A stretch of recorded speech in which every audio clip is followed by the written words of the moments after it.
وصحبه أجمعين ومن تبعهم بإحسان إلى يوم الدين أما بعد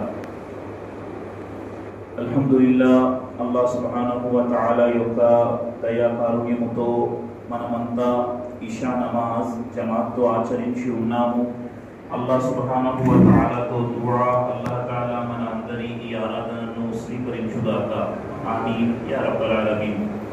ప్రియమైన ధార్మిక సోదరులారా, ఏదైతే ప్రస్తుతం ఇస్లామీయ నెలలో మనం మన జీవితాన్ని కొనసాగిస్తూ ఉన్నామో, ఈ ఇస్లామీయ నెల పేరు రబీయుల్ అవ్వల్.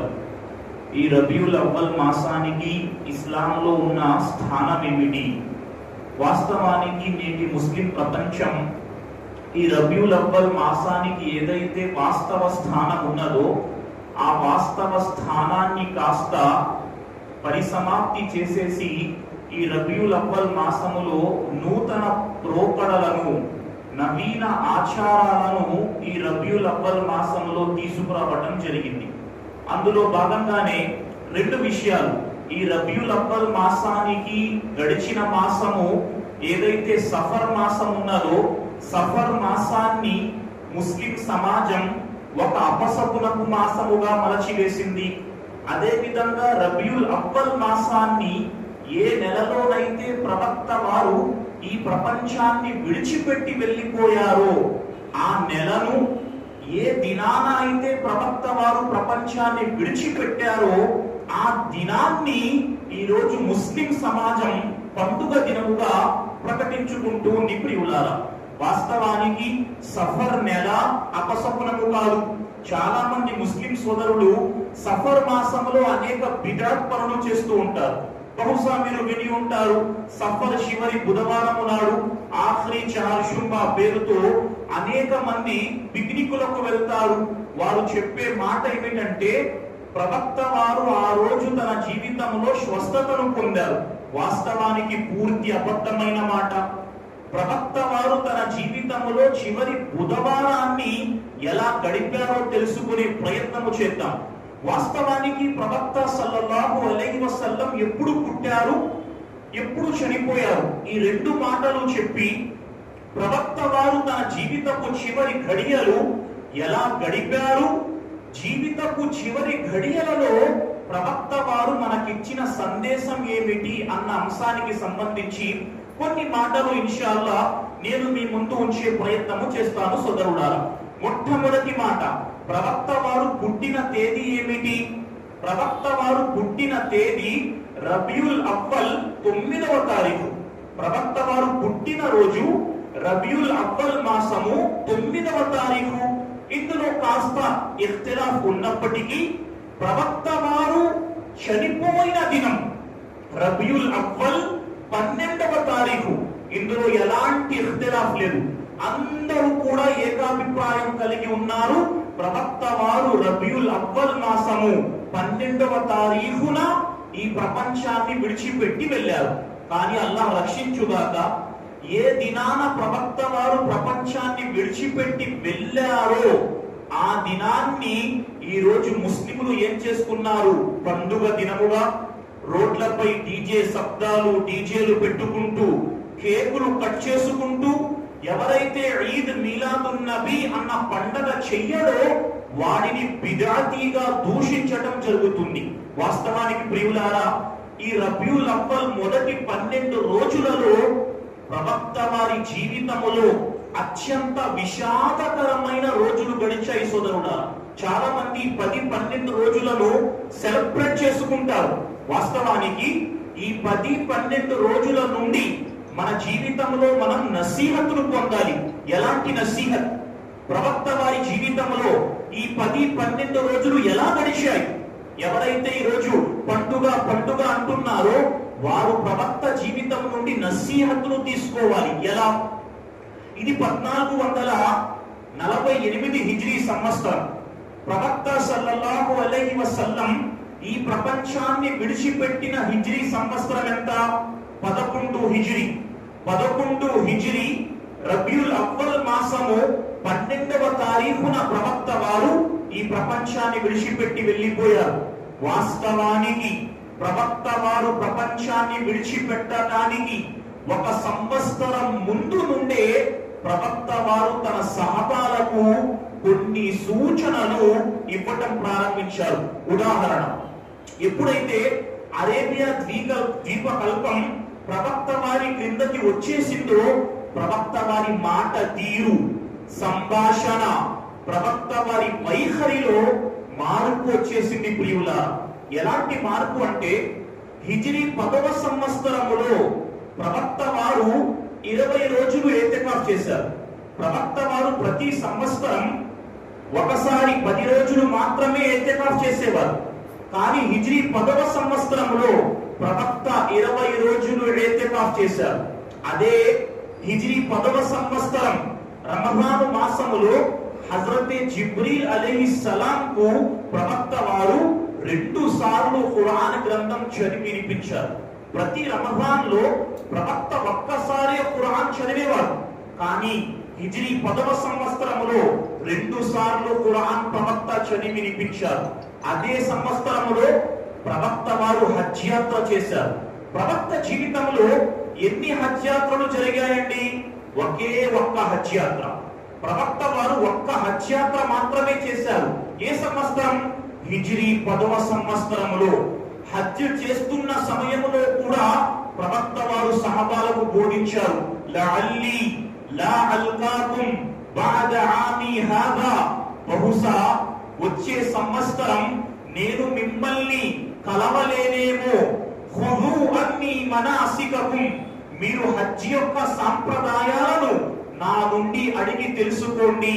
లఅల్లీ లా అహుజ్జు బఅద ఆమీ హాదా, బహుశా నేను వచ్చే సంవత్సరం హజ్ చెయ్యలేనేమో అని ప్రవక్త వారు సహబాలకు చెప్పారు.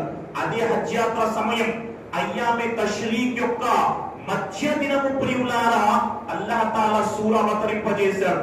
ఇదా జాఅ నస్రుల్లాహి వల్ ఫత్ వరఐత అన్నాస యద్ఖులూన ఫీ దీనిల్లాహి అఫ్వాజా, ఎప్పుడైతే ఈ సూరా అవతరింపజేయటము జరిగిందో ఇక ప్రవక్త వారు ప్రపంచం నుండి వెళ్ళిపోతున్నారు అని కొంతమంది సహబాలకు అర్థమైపోయింది ప్రియులారా. ఆ తరువాత హిజ్రీ 11వ సంవత్సరం వచ్చేసింది. సఫర్ నెల మొదటి రోజులలో ప్రవక్త వారు ఉహుద్ శ్మశాన వాటికకు వెళ్ళారు. ఉహుద్ శ్మశాన వాటికకు వెళ్ళి ఎవరైతే సహబాలు ఖననము చేయబడి ఉన్నారో వారితో సెలవు తీసుకున్నట్టు వారి కోసం దుఆ ప్రవక్త వారు చేసి వచ్చి మింబరుపై కూర్చున్నారు. మింబరుపై కూర్చొని ప్రవక్త సహబాలతో కొన్ని మాటలు అన్నారు. నేను మీ బీడారానికి అమీర్ను, మీ కోసం సాక్ష్యం ఇచ్చేవాడిని. ఇప్పుడు నేను నా హౌజే కౌసర్ను చూస్తూ ఉన్నాను. నా తరువాత మీరు షిర్క్ చేస్తారన్న భయము నాకు లేదు, గాని ప్రాపంచిక విషయాలలో మీరు మీ మనోవాంఛలకు లోనైపోతారు అన్న భయం నాకు వేస్తుంది అని ప్రవక్త వారు అన్నారు. కొన్ని రోజులు గడిచాయి. అర్ధరాత్రి ప్రియులారా ప్రవక్త వారు బకీ శ్మశాన వాటికు వెళ్ళారు. బకీ శ్మశాన వాటికు వెళ్ళి అక్కడ ఉన్న ఎంతమంది అయితే అక్కడ ఖననము చేయబడ్డారో వారందరి కోసం దుఆ చేశారు. వారితో అన్నారు, ఎవరైతే ఇక్కడ ముందుగా వచ్చారో వెనుక వచ్చేవాడు ముందు వాడి కంటే చెడ్డవాడు. ఫిత్నాలు కాలరాత్రి తెరలవలే ఒకదాని వెనుక ఒకటి వస్తూ ఉన్నాయి. వ ఇన్నా ఇన్షా అల్లాహు బికుం లాహికున్, మేము కూడా త్వరలోనే మీకు వచ్చి కలుస్తామని ప్రవక్త వారు చెప్పటం జరిగింది ప్రియులారా. అదే పరంపరలో సుబ్హానల్లాహ్ సఫర్ నెల హిజ్రీ 11వ సంవత్సరం 29వ తారీఖు సోమవారపు దినాన ప్రవక్త వారు బకీ శ్మశాన వాటికకు ఒక వ్యక్తి యొక్క జనాజాలో పాల్గొని ఖననము కోసం వెళ్ళారు. ప్రవక్త వారు తిరిగి వస్తూ సోదరులారా ప్రవక్త వారికి విపరీతమైన తలనొప్పి ప్రారంభమైంది. ప్రవక్త వారి శరీర ఉష్ణోగ్రత విపరీతంగా పెరిగిపోయింది. ఎంత అంటే ప్రవక్త వారు తలకు కట్టిన బట్ట నుండి వేడి బయటకు కక్కుతూ ఉన్నట్టు ప్రవక్త వారి దేహము నుండి వేడి సెగలు రావటం ప్రారంభమయ్యాయి. అదే స్థితిలో ప్రియులారా ప్రవక్త వారు 13 లేదా 14 రోజులు వ్యాధిలో గడిపారు. ఆ 13 లేదా 14 రోజులలో 11 రోజులు ప్రవక్త వారు సహబాలకు నమాజ్ ఆచరింపజేశారు. ప్రియులా, విపరీతమైన జ్వరం. ప్రవక్త వారు తన జీవితంలో చివరి రోజులు ఎక్కడ గడిపారు? ప్రవక్త వారు ఏ భార్య వద్ద ఉన్నారో అడిగేవారు. అయినా అనా గదన్, నేను రేపు ఎక్కడ ఉంటాను? అయినా అనా గదన్, నేను రేపు ఎక్కడ ఉంటాను? భార్యలకు అర్థమయ్యింది ప్రవక్త వారు అమ్మ ఆయిషా సిద్దీకా రదియల్లాహు తఆలా అన్హా ఇంట్లో ఉండాలనుకుంటున్నారు. భార్యలు అన్నారు, ప్రవక్త తమరు ఎక్కడ ఉండాలంటే అక్కడ ఉండవచ్చు. ప్రవక్త వారు అన్నారు, నేను ఆయిషా ఇంటికి వెళ్తాను. సుబ్హానల్లాహ్. ప్రవక్త వారి తలకు కట్టు అలానే కప్పబడి ఉంది. ప్రవక్త వారి కాళ్ళు భూమికి రాసుకుంటూ ఈడ్చుకుంటూ పోతున్నాయి. ఒక చెయ్యి హజరతే అలీ రదియల్లాహు తఆలా అన్హుపై, ఇంకొక చెయ్యి హజరతే ఫజల్ బిన్ అబ్బాస్ రదియల్లాహు తఆలా అన్హు దేహంపై వేసి ప్రవక్త వారు అమ్మ ఆయిషా ఇంటికి వెళ్ళారు. ప్రియులారా, ఎలాంటి రోజులు! ఈ రోజు ముస్లిం సమాజం అంటుంది ఇది పండగే చేసుకోవాల్సిన దినం. మనం ప్రవక్త వారి జీవితం గురించి ఆలోచించము. సుబ్హానల్లాహ్. అమ్మ ఆయిషా కంగారు పడుతున్నారు. అరే, ప్రవక్త వారి వ్యాధిని చూసి ముఅవ్విజాత్, కుల్ అఊదు బిరబ్బిన్ నాస్, కుల్ అఊదు బిరబ్బిల్ ఫలక్ సూరాను చదువుతూ అమ్మ ఆయిషా ప్రవక్త చేతిపై ఊదుతూ ప్రవక్త దేహంపై రాస్తూ పోయింది. ప్రవక్తకు అల్లాహ్ స్వస్థత ప్రసాదిస్తాడు. ఇక ప్రవక్త వారి జీవితంలో చివరి రోజులు ప్రియులారా, వచ్చే సోమవారపు దినాన ప్రవక్త వారు ఈ ప్రపంచాన్ని విడిచిపెడుతున్నారు అనగా బుధవారపు దినం ప్రవక్త వారి ఆరోగ్యం మరింత క్షీణించింది. ప్రియులారా, ఎంతగా క్షీణించిందంటే ప్రవక్త వారు అపస్మారక స్థితిలోకి వెళ్ళిపోయారు. అప్పుడు ప్రవక్త వారు అన్నారు సహబాలతో, నాపై వివిధ బావుల నుండి తోడిన 7 ముష్కీజాలు అంటే 7 తోడు సంచుల నీరు నాపై పోయండి. ప్రవక్త వారి విపరీతమైన శరీర ఉష్ణోగ్రత. ప్రవక్త వారికి సహబాలు ఏం చేశారు? ఒక వెడల్పైన ఒక పెట్టెలో కూర్చోబెట్టి ప్రవక్త వారు చాలు అన్నంత వరకు ప్రవక్త దేహంపై 7 తోడు సంచుల నీళ్లు పోశారు. ప్రియులారా, అప్పుడు గాని ప్రవక్త ఆరోగ్యం కుదుట పడలేదు. ఆ తరువాత ప్రవక్త వారు సహబాలకు కొన్ని నసీహత్లు చేశారు. మొదటి నసీహత్ ప్రవక్త వారు అన్నారు, లఅనల్లాహుల్ యహూద వన్నసారా ఇత్తఖదు కుబూర అంబియాఇహిం మసాజిదా. ప్రవక్త చెప్పిన మొదటి మాట, యహూద్ మరియు నసారాపై అల్లాహ్ యొక్క శాపము కురువుగాక.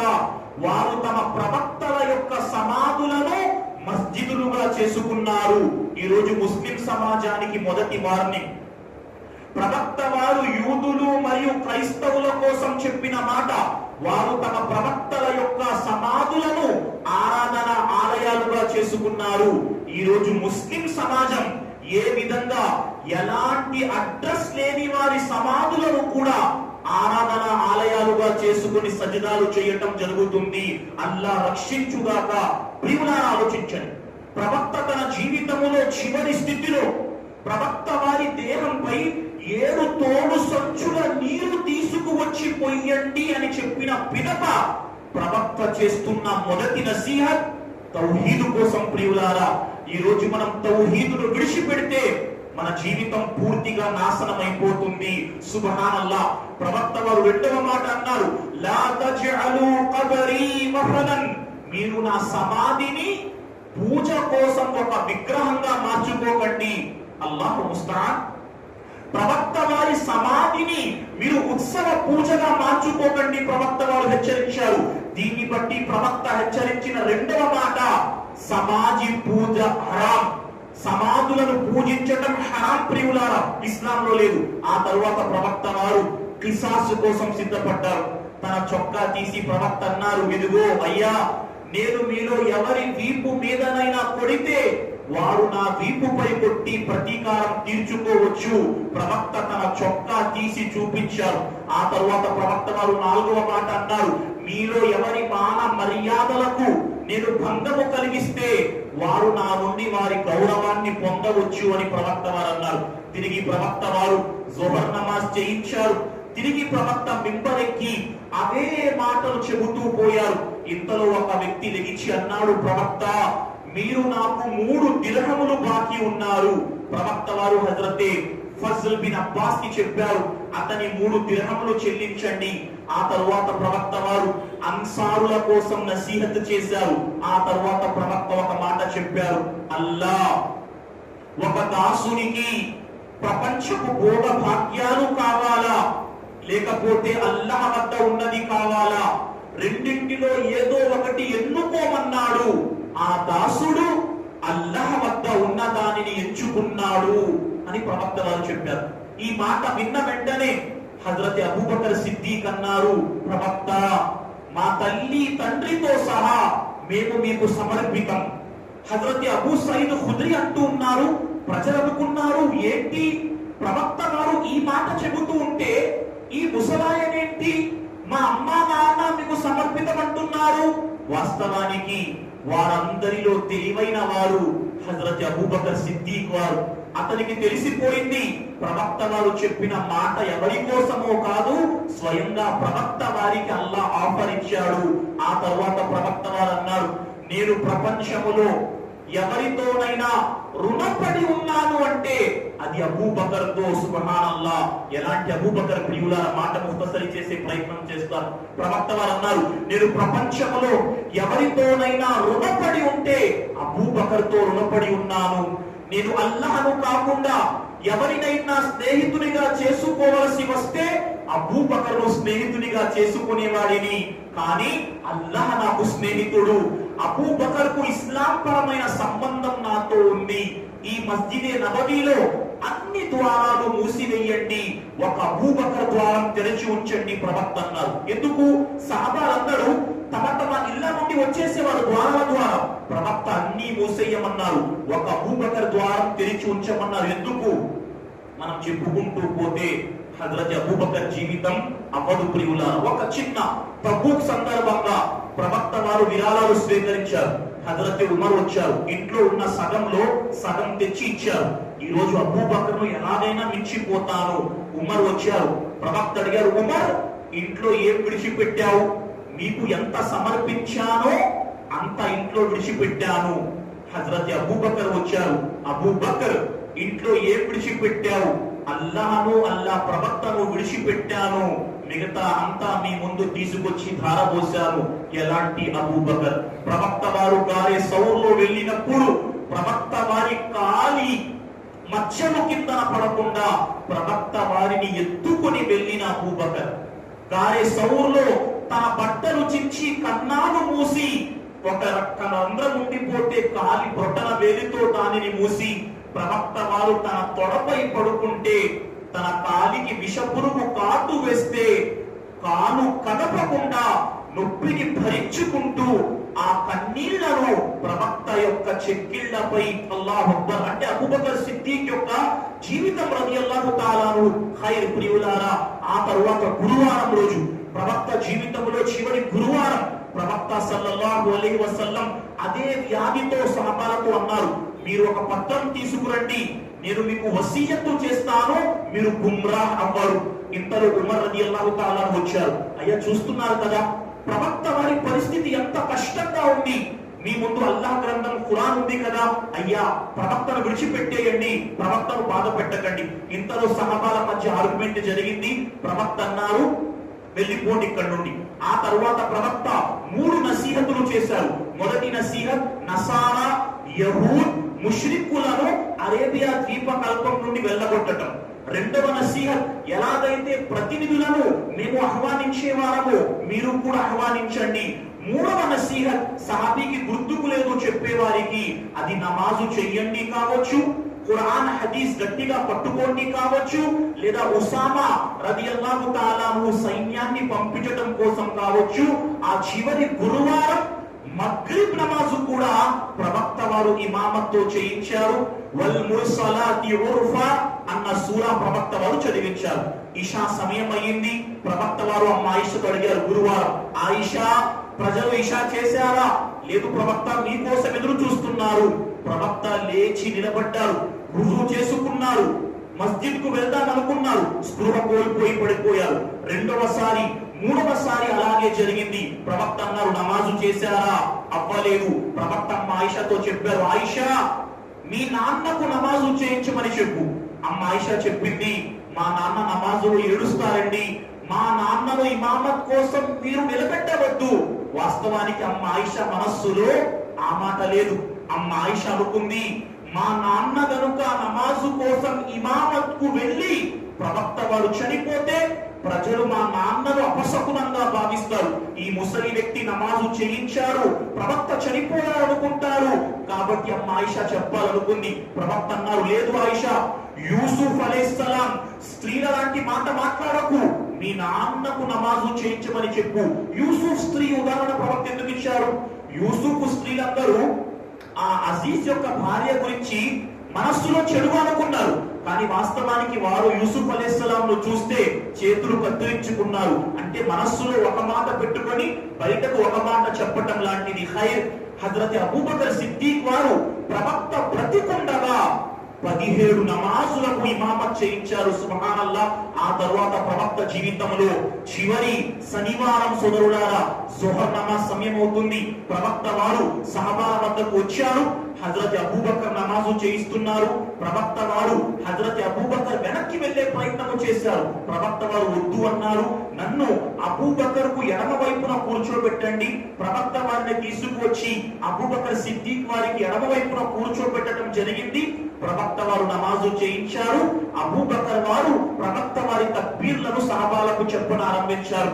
ఇక ఆదివారం రోజు ప్రియులారా ప్రవక్త వారి వద్ద ఉన్న 7 బంగారు నాణేలు ప్రవక్త ముస్లింలకు ఇచ్చేశారు. ప్రవక్త వారి వద్ద ఉన్న బానిసలను స్వతంత్రుల్ని చేసేశారు. ప్రవక్త సల్లల్లాహు అలైహి వసల్లం ఇంట్లో ఆ రోజు అమ్మ ఆయిషా దీపం వెలిగించడానికి పక్కింటి నుండి నూనె అప్పుగా తీసుకువచ్చింది. ప్రవక్త వారి యుద్ధ కవచం జిరా ఒక యూదుని వద్ద 75 కిలోల బార్లీ గింజలకు గాను తాకట్టు పెట్టబడి ఉంది. ఇక ప్రవక్త జీవితంలో చివరి రోజు ప్రియులారా సోమవారం. ఏ దినాన అయితే ఈ రోజు ముస్లిం సమాజం రోడ్లపై డీజేలు కొడుతూ కేకులు కట్ చేస్తుందో ఆ దినాన ప్రవక్త వారి పరిస్థితి చూడండి. ఫజర్ నమాజ్ సమయం అయ్యింది. ప్రవక్త వారు అమ్మ ఆయిషా గది నుండి బయటకు వచ్చారు. సహబాలు నమాజు చేస్తున్నారు. ప్రవక్త వారు గుమ్మంపై పరదాలు తొలగించి చూశారు. సహబాలను చూసి నవ్వారు.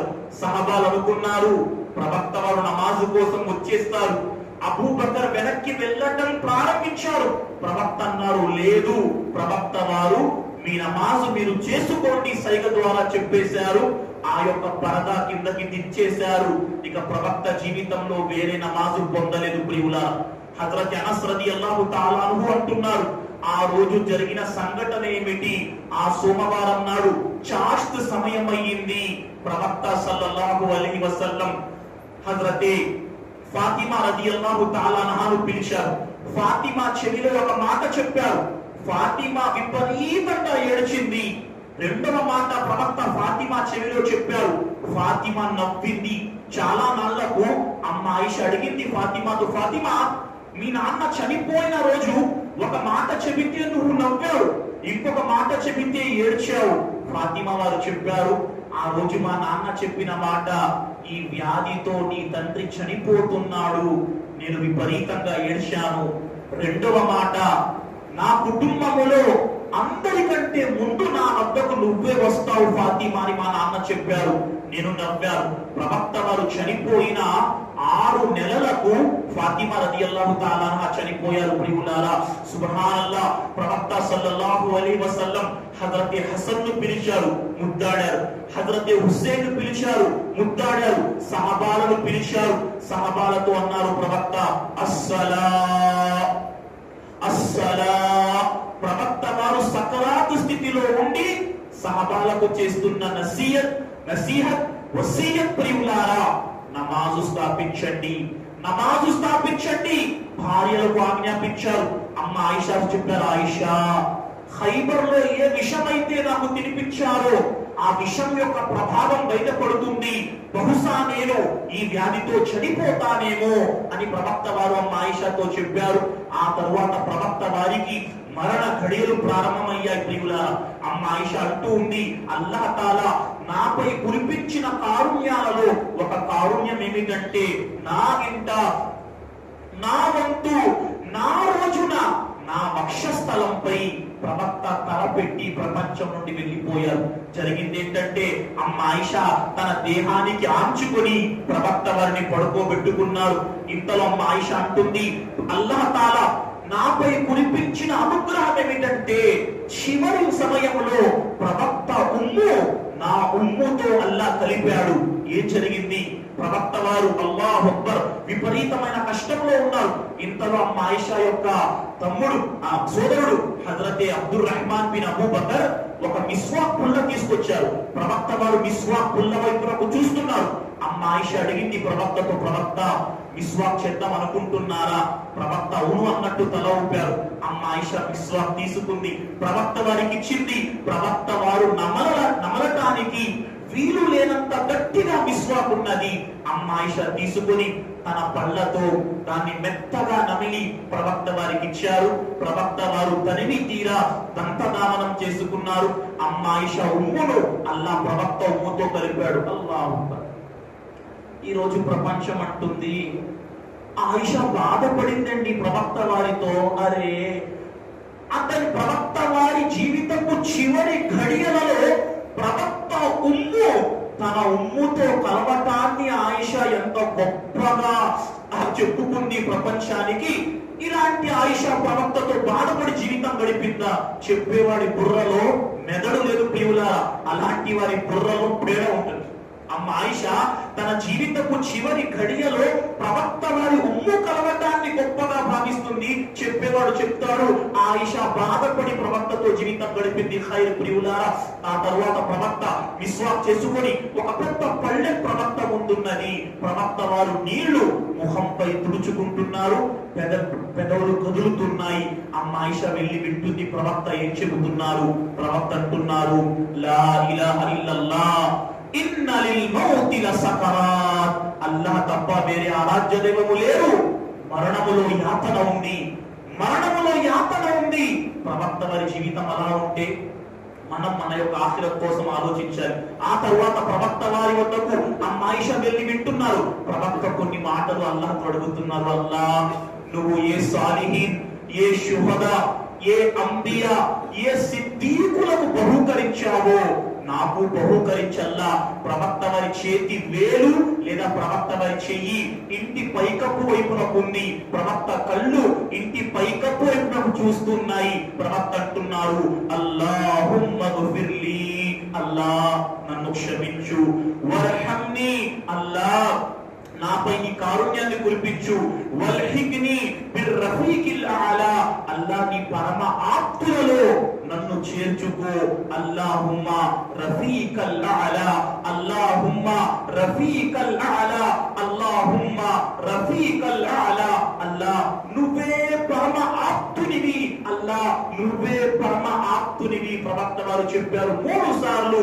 ప్రవక్త వారి చెయ్యి కింద పడింది. ప్రియులారా, ఇన్నా లిల్లాహి వ ఇన్నా ఇలైహి రాజిఊన్. ప్రవక్త వారు ఈ ప్రపంచం నుండి వెళ్ళిపోయారు. 63 సంవత్సరాల 3 రోజులు.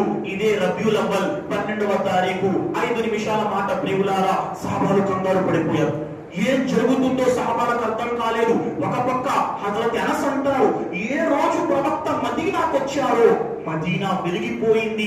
ఏ దినాన ప్రవక్త చనిపోయారో మదీనా అంధకారం అయిపోయింది. హజరతే ఉమర్ వచ్చారు. వచ్చి అన్నారు, ఖబర్దార్, ఎవరైనా ప్రవక్త చనిపోయారు అంటే జాగ్రత్త. ఏ విధంగానైతే మూసా ప్రవక్త అల్లాహ్ వద్దకు 40 రోజుల కోసం వెళ్ళారు. ప్రవక్త వారు వెళ్ళారు, తిరిగి వస్తారు, చేతులు కాళ్ళు విరగొడతారు, జాగ్రత్త వార్నింగ్ ఇచ్చారు. ఇంతలో అబూబకర్ సిద్దిక్ తెలిసింది ప్రవక్త వారి విషయం. అబూబకర్ సిద్దిక్ సక్కలో తన ఇంటి నుండి నేరుగా వచ్చారు. ప్రవక్త వారి గదిలోకి వెళ్ళారు. ప్రవక్త వారి దేహం ఒక యమనీ దుప్పటిలో కప్పబడి ఉంది, చారలు గల. ప్రవక్త వారి తల నుండి బట్ట తీశారు. హజరత్ అబూబకర్ ప్రవక్త వారి తలను చుంబించారు. అబూబకర్ అన్నారు, ప్రవక్త, అల్లాహ్ మీకు 2 మరణాలు రాయలేదు, ఒక్క మరణాన్ని రాశాడు, అది వచ్చేసింది. బయటకు వచ్చారు. ఉమర్ రలియల్లాహు తఆలా అన్హు ఆర్గ్యుమెంట్ చేస్తున్నారు సహాబాలతో. హజరత్ అబూబకర్ అన్నారు, ఉమర్ కూర్చో. ఉమర్ వారు వినలేదు. ఇంతలో అబూబకర్ వారు ఖురాన్ వాక్యాన్ని పఠించారు. వమా ముహమ్మదున్ ఇల్లా రసూల్ قد خلت من قبله الرسل افإن مات او قتل انقلبتم على اعقابكم. ముహమ్మద్ ఒక ప్రవక్త మాత్రమే, ముహమ్మద్కు ముందు అనేక మంది ప్రవక్తలు వెళ్ళారు. ఒకవేళ ముహమ్మద్ చనిపోతే లేదా హత్యకు గురి చేయబడితే మీరు మీ ధర్మాన్ని విడిచిపెట్టి వెళ్ళిపోతారా? వెళ్ళిపోయేవాడు అల్లాహకు ఎలాంటి నష్టాన్ని కలిగించలేడు. రెండో మాట అన్నారు, మన్ కాన యఅబుదు ముహమ్మదన్ ఫఇన్న ముహమ్మదన్ ఖద్ మాత్ ఫమన్ కాన యఅబుదుల్లాహ్ ఫఇన్నల్లాహ హయ్యున్ లా యమూత్. ఎవరైతే మీలో ముహమ్మద్ను ఆరాధిస్తున్నారో సల్లల్లాహు అలైహి వసల్లం, వారు తెలుసుకోవాలి ముహమ్మద్ వారు ఒక ప్రవక్త, ఆయన చనిపోయారు. మీలో ఎవరైనా అల్లాహ్ను ఆరాధిస్తే వారు తెలుసుకోవాలి అల్లాహ్ సజీవుడు, మరణం లేనివాడు. హజరత్ ఉమర్ అన్నారు, నా రెండు కాళ్ళు భూమి లోపలికి వెళ్ళిపోయాయా, నా తల మట్టి కొట్టుకొని వెళ్ళిపోయిందా? ఇక ప్రవక్త వారు ప్రపంచాన్ని విడిచిపెట్టేశారు. ప్రతి సహాబీ నోటిలో అదే మాట. సోమవారం మొత్తం గడిచిపోయింది, మంగళవారం దినం ప్రవక్త వారు సోమవారం చనిపోతే మంగళవారపు దినం సహాబాలందరూ ముహాజిరీన్లు అన్సార్లు కలిసి అబూబకర్ వారిని ఖలీఫాగా ఎన్నుకున్నారు. ఆ తర్వాత అదే మంగళవారం ప్రవక్త వారికి గుస్సులు ఇవ్వటం జరిగింది. ప్రియులారా, ఖలీఫా ఎన్నిక సోమవారం లేదా మంగళవారం మధ్యలో కూడా జరిగి ఉండవచ్చు. అల్లాహు ఆలం. మంగళవారం గుస్సులు ఇచ్చారు. గుస్సులు ఎవరిచ్చారు? ప్రవక్త వారికి హజరత్ అలీ గుస్సులు చేయించారు. ప్రవక్త వారి దేహంపై నీళ్ళెవరు పోశారు? హజరతే షకరాన్, హజరతే ఉసామా పోశారు. ప్రవక్త వారి దేహాన్ని అటు ఇటు కదిల్చింది హజరతే ఫజ్ల్, అతని యొక్క హజరతే అబ్బాస్, అతని ఇద్దరు కుమారులు హజరతే అహ్మ్ మరియు హజరతే ఎవరండి వేరొక కుమారుడు ఫజ్ల్ మరియు ఖస్ములు పోశారు. హజరతే ఎవరు ఔస్ బిన్ ఖౌలి ప్రవక్త వారిని తన దేహానికి పెట్టి కూర్చోబెట్టారు. ఆ తర్వాత ప్రవక్త వారి దేహాన్ని 3 యమనీ దుప్పట్లలో కఫనివ్వటం జరిగింది. ప్రవక్త వారి కఫన్లో షర్ట్ తలపాగా లేదు ప్రియులారా, 3 బట్టల్లో వేయటం జరిగింది. ఆ తర్వాత ప్రవక్తను ఎక్కడ ఖననం చేయాలి? సహాబాల మధ్య ఇఖ్తిలాఫ్ వచ్చింది. ఇద్దరు అబూబకర్ అన్నారు, నేను విన్నాను ప్రవక్తను ఎక్కడ చనిపోతే అక్కడే ప్రవక్తను ఖననం చెయ్యాలి. హజరత్ అబూ తలహా ప్రవక్త వారి దేహాన్ని ఎక్కడైతే చనిపోయారో అక్కడే లహద్ బదలీ సమాధి తవ్వారు. ప్రవక్త వారి యొక్క దేహం అక్కడ ఖననం చేయబడింది. దానికంటే ముందు ప్రవక్త వారి యొక్క జనాజాకు జమాత్తో నమాజ్ చేయలేదు. ముందు ప్రవక్త కుటుంబీకులు వెళ్ళారు, కొంతమంది నమాజు చేశారు, ముహాజిరీన్లు వెళ్ళారు, అన్సార్లు వెళ్ళారు. ఈ విధంగా మంగళవారం సాయంత్రం అయిపోయింది. రేపు ఉదయం బుధవారం అనగా అమ్మ ఆయిషా అంటుంది, మాకు పాలవ చప్పుళ్ళు వినిపించాయి, ప్రవక్త వారి ప్రపంచం నుండి వెళ్ళిపోయారు. ఈ రోజు ప్రేమించేవాడు ప్రవక్తను ఈద్ మీలాదున్ నబీ ద్వారా కాదు ప్రియులారా, ప్రవక్త వారి సున్నతుల పట్ల ఆచరించి ప్రేమించాలి. హజరత్ అబూబకర్ ఈద్ మీలాదున్ నబీ చేయలేరు, హజరత్ ఉస్మాన్, హజరత్ ఉమర్, హజరత్ అలీ రదియల్లాహు తఆలా అన్హుమ్ అజ్మঈన్ చేయలేరు, హజరత్ అబూ హనీఫా, హజరత్ షాఫీ, హజరత్ మాలిక్, ఇమాం అహ్మద్ బిన్ హంబల్ వీరెవ్వరూ ఇలాంటి బిదాత్ను తీసుకురాలేదు. 4వ హిజ్రీలో అంటే హిజ్రీ 4వ దశాబ్దంలో 4వ శతాబ్దంలో ప్రవక్త వారు ప్రపంచాన్ని విడిచిపెట్టి వెళ్ళి సుమారు 300 ఏళ్ల తరువాత ఈ యొక్క ఫాతిమా షియాలు ఈజిప్టులో ఈ బిదాత్ను తీసుకొచ్చారు. ప్రియులారా, ఖైర్ మనం అందులోకి వెళ్ళే ప్రయత్నము చేయము. మీకు చెప్పే మాట ఒకటే, ప్రవక్త వారి జీవితపు చివరి రోజులలో ప్రవక్త వారు తౌహీద్ను బోధించారు, సున్నత్ను బోధించారు, నమాజు కోసం చెప్పారు, హక్కుల కోసం చెప్పారు. అలాంటి కష్టకాలంలో ప్రవక్త వారి నసీహత్ మనం ఈ మాసంలో జ్ఞాపకం తెచ్చుకోవాలి తప్ప రోడ్లపై డీజేలు కొట్టుకుంటూ ఇస్లాం వ్యతిరేక పనులు చేయటం మంచిది కాదు. మనం వారికి నసీహత్ చేసే ప్రయత్నము చేయాలి. అల్లాహ్ సుబ్హానహు వ తఆలా మనందరికీ ప్రవక్త సల్లల్లాహు అలైహి వసల్లం యొక్క జీవితం నుండి నసీహత్తును గ్రహించే భాగ్యాన్ని ప్రసాదించుగాక. ప్రవక్త సల్లల్లాహు అలైహి వసల్లం యొక్క ప్రేమ మన జీవితం యొక్క చివరి శ్వాస వరకు మనకంటే ఎక్కువగా ప్రవక్తను ప్రేమించే భాగ్యం, అదే ఈమాన్ ప్రియులారా. అల్లాహ్ దాన్ని మనందరికీ ప్రసాదించుగాక. ఆమీన్ యా రబ్బల్ ఆలమీన్. ఇన్నల్లాహ వ మలాయికతహు యుసల్లున అలన్ నబీ యా అయ్యుహల్లదీన ఆమనూ సల్లు అలైహి వ సల్లిము తస్లీమా. అల్లాహుమ్మ సల్లి అలా ముహమ్మద్ వ అలా ఆలి ముహమ్మద్ కమా సల్లైత అలా ఇబ్రాహీం వ అలా ఆలి ఇబ్రాహీం ఇన్నక హమీదుమ్ మజీద్. اللهم بارك على محمد وعلى آل محمد كما باركت على إبراهيم وعلى آل إبراهيم إنك حميد مجيد. ربنا تقبل منا لنا إنك أنت السميع العليم وتب علينا إنك أنت التواب الرحيم سبحان ربك رب العزة عما يصفون وسلام على المرسلين والحمد لله رب العالمين والسلام عليكم ورحمة الله وبركاته.